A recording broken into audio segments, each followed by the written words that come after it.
No one would have believed that our world was being watched, least of all me, peering through my telescope. We were so sure of our place, our dominance. How wrong we were. Then came the night of the first falling star, a cylinder hurled from Mars. It landed not far from my home on Horsell Common. I had to investigate. Curiosity drew crowds of rabbits. A metallic cylinder lay half-buried, still intensely hot. We watched for hours, then slowly, agonizingly, the lid began to unscrew. The lid fell, and then, slowly emerging, a huge, segmented limb like some monstrous insect, a giant praying mantis. Alien and terrifying, it surveyed the terrified rabbits. I felt a chill unlike any before. These were the Martians, insectoid invaders, minds vast, cool, and utterly unsympathetic. The mayor, a foolish rabbit holding a white flag, attempted contact. What was he thinking? Then came the flash, a blinding intensity, followed by a silent, invisible heat. The heat ray. The mayor shriveled and vanished. Bushes burst into flame before my eyes. Panic seized the common, a stampede for safety, away from the pit. I ran too, stumbling, breathless. The image burned into my mind. That night, an intermittent hammering echoed from the pit. The Martians were working. By morning, rabbit soldiers had arrived. Their confidence seemed high, foolishly so. Then, it rose.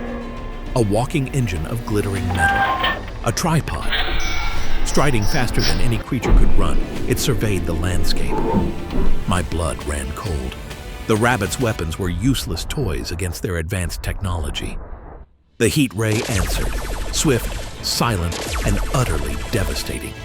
Their defense melted away in seconds. The Martians were invincible. I watched, hidden, paralyzed by terror. This was not war. It was extermination. It passed me by, intent on its path of destruction towards the nearby town. Escape was my only thought. Flee! Flee this unstoppable terror!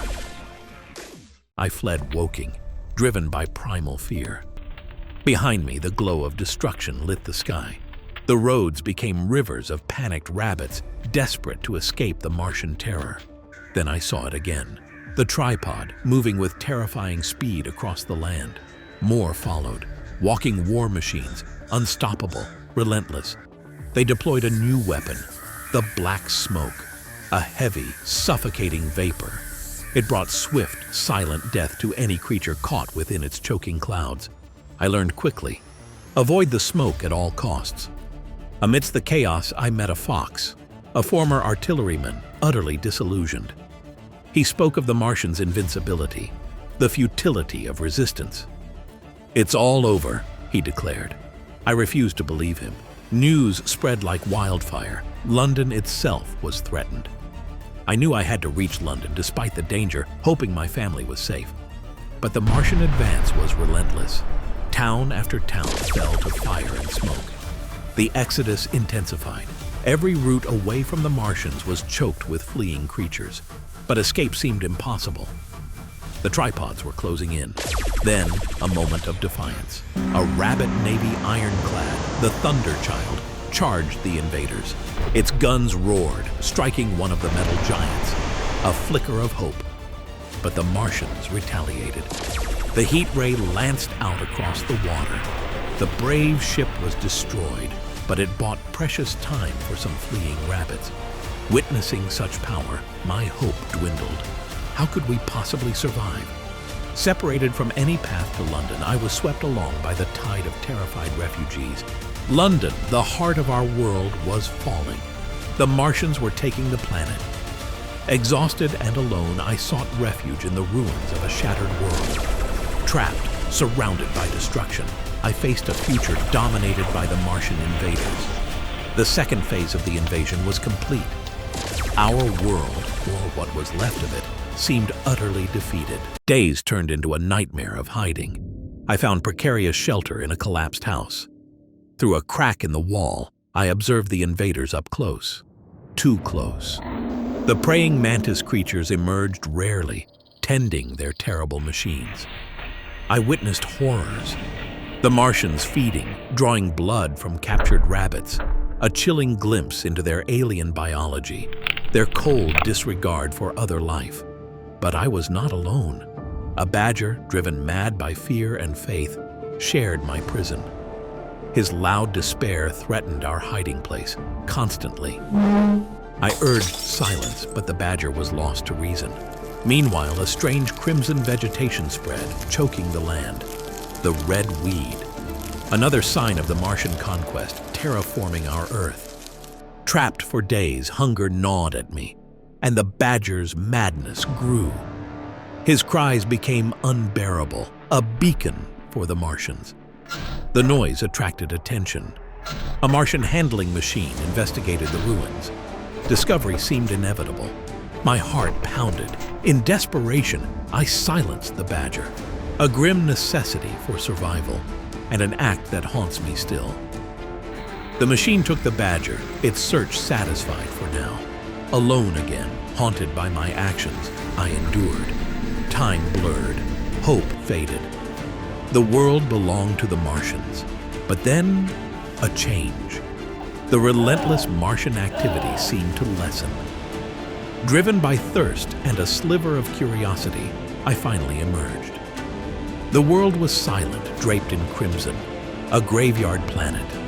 London lay dead under the alien shroud. Was this the end? All resistance crushed, all hope extinguished. The Martians had won, or so it seemed. Their reign felt absolute, final.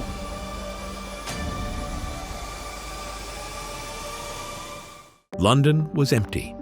I walked for hours and never saw another living soul.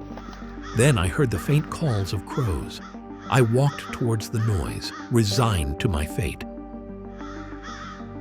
Drawn by an unnatural stillness, I approached one of the silent tripods. A mournful cry echoed from within. The sound of a dying creature. Then I saw birds, fearlessly landing, pecking at the Martian machine. Inside, the praying mantis invader lay dying.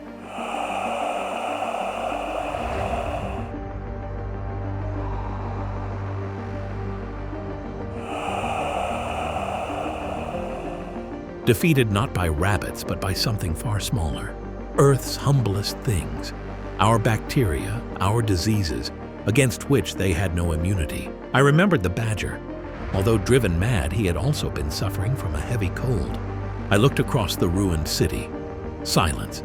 The invasion was over, slain by the putrefactive and disease bacteria against which their systems were unprepared. Slain after all our defenses had failed, by the smallest things. I wandered the dead city, a lone survivor amidst the wreckage of two worlds. Slowly, cautiously, other survivors emerged, rabbits blinking in the unfamiliar silence. The alien red weed began to die, releasing the land from its crimson grip. Driven by instinct, I began the long journey home through a scarred world. Against all odds, home and reunion. A small miracle in the vast devastation, survival. But the memory of the fire, the smoke, the terror, would remain with me always. Life resumed slowly. The creatures of Earth began to rebuild, forever changed. The Martian machines remained, silent warnings against the vastness of space. We learned a lesson. Our world is not secure. The universe is vast, and we are not alone. And across the gulf of space, minds immeasurably superior to ours may regard this Earth with envious eyes and slowly and surely draw their plans against us, or perhaps learn from the fate of the Martians.